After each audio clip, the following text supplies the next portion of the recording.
ही सभा नाही भाषण करायला, काय मिळालं काय मिळालं नाही आणि आता काय करायचं एवढ्यावरची बैठक आहे। सरकारने ज्या नोंदी मिळाल्या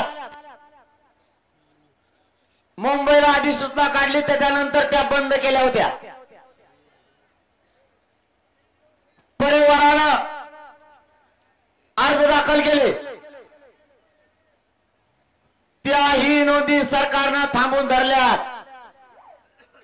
असा प्रत्येक गावातून तालुक्यातून आपल्यापर्यंत निरोप आहे। सरकारची ही दुसरी चूक, आपल्या नोंदी आणि परिवाराने दिलेले अर्ज थांबवून धरले। सरकारने दुसरं काम केलं,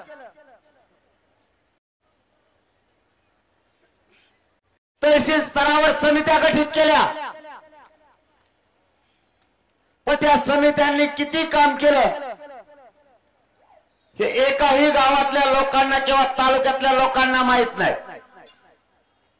तहसीलदार यांच्या अध्यक्षतेखाली त्या समित्या गठीत केल्या, लोकांना विश्वासात घेऊन काम केलं जात नाही। मराठ्यांना वेड्यात काढण्यासाठी फक्त त्या समित्या स्थापन केल्यात, रेकॉर्ड तपासलेला नाही। सरकारने गुन्हे मागे घेऊ म्हणले, तेही केलं नाही। उलट आज गावागावात गृहमंत्र्यांनी सांगून गोरगरीब मराठ्यांच्या पोरांच्या अंगावर केसेस करायला सुरुवात केली। का? तर मराठ्यांनी आंदोलनापासून लांब जावं म्हणून। फडणवीसात जर तुम्हाला अंतरवालीकडे दिसत असलं, थोडं वळून बघा। तुम्ही जितके गुन्हे दाखल केले तितक्या ताकदीने मराठा समाज उसळून निघालाय।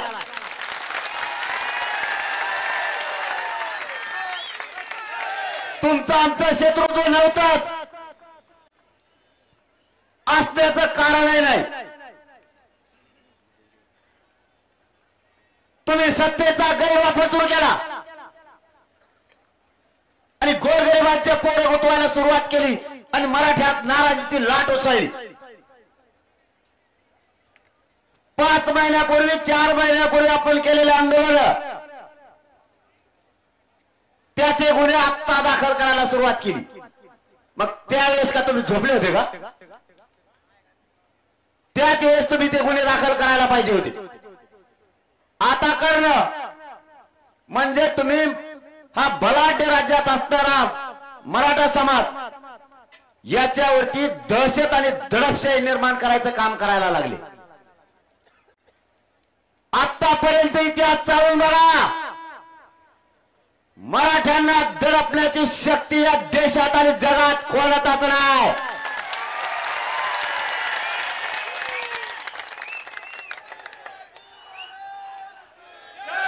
पुढे टाकायला जे शिफ्या लावल्या त्यांच्यावरती गुन्हे दाखल,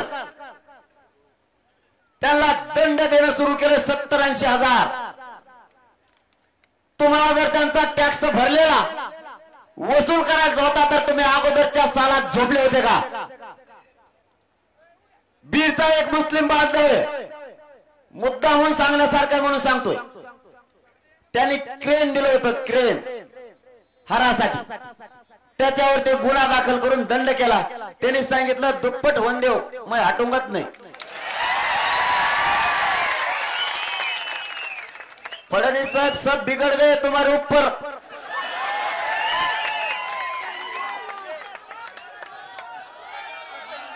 तुम्हें नुसते बड़े बड़े दिखते, सबके सब गए तुम्हारे पीछे से, मागून पुढे गए। घ्यायला फडकून आता आणि महानादी लागायला निघाले। याला गुत्ता म्हणते, काय गुत्ती तोर मला?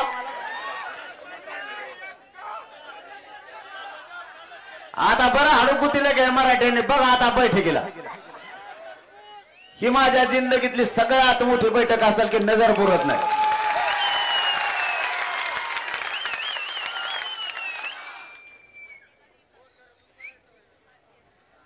ज्या पोरांनी ट्रॅक्टर लावले त्यावर गुन्हे, बँड वाजवण्यावर सुद्धा गुन्हे,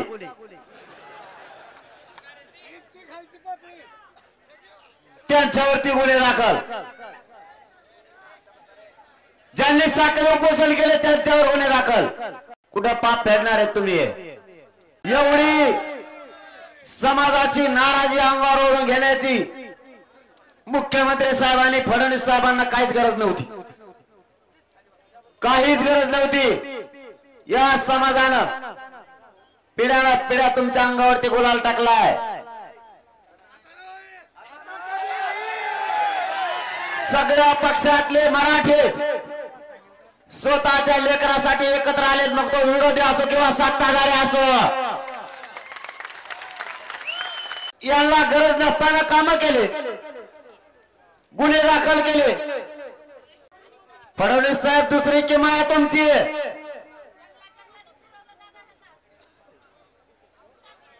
महिलांना तुमचे यवतमाळचे एसपी साहेब सुद्धा बसून ठेवायला लागलेत. आंतरवालीच्या बैठकीला जाऊ नका, मराठी नाही थांबणार, तुम्हाला घरी बसवतील. आता मी भावनेच्या आरेवरून बोलत नाही, राजकारण माझा मार्ग नाहीये. मी जेलचा विश्वास ठेवतो आणि गोरगरीब मराठ्यांना मोठं करतो. तुम्ही हा अन्याय मराठा समाजावरती करणार असाल, स्वतःच्या आई बहिणीबद्दल जितकी माया येते तितकी लोकांच्या आई बहिणीबद्दल तुम्हाला माया यायला पाहिजे होती. त्या एसपीने बसून ठेवलंच का? तुम्ही अन्याय करणार, मराठा नाही सहन करू शकत. तुम्ही गुन्हे दाखल केले, मराठा तितक्या ताकदीने उसळलाय. आणि मराठ्यांनाही सांगतो, आता आंतरवालीत जमलेल्या माझ्या लाखो मराठ्यांना आणि महाराष्ट्रातल्या करोडो मराठ्यांना काय खून नाही केले आपण. त्यांना जर खोटे गुन्हे दाखल करायचे असले तर लेकरासाठी अंगावर घ्या, भेऊ नका कोणी. मी पण यासाठी अंगावर घेतली, काही करू द्या, मी नाही हटत. आपण हटू नका, आता नाही हटायचं. आपल्याला मुख्य दिशा ठरवायची. तुम्हाला वाटत असेल कवाची घेतो पण तिकडं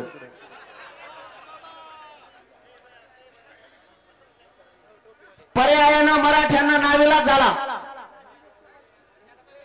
आणि जे करायचं नाही ते करायची वेळ सरकारनं मराठ्यांवरती आणली.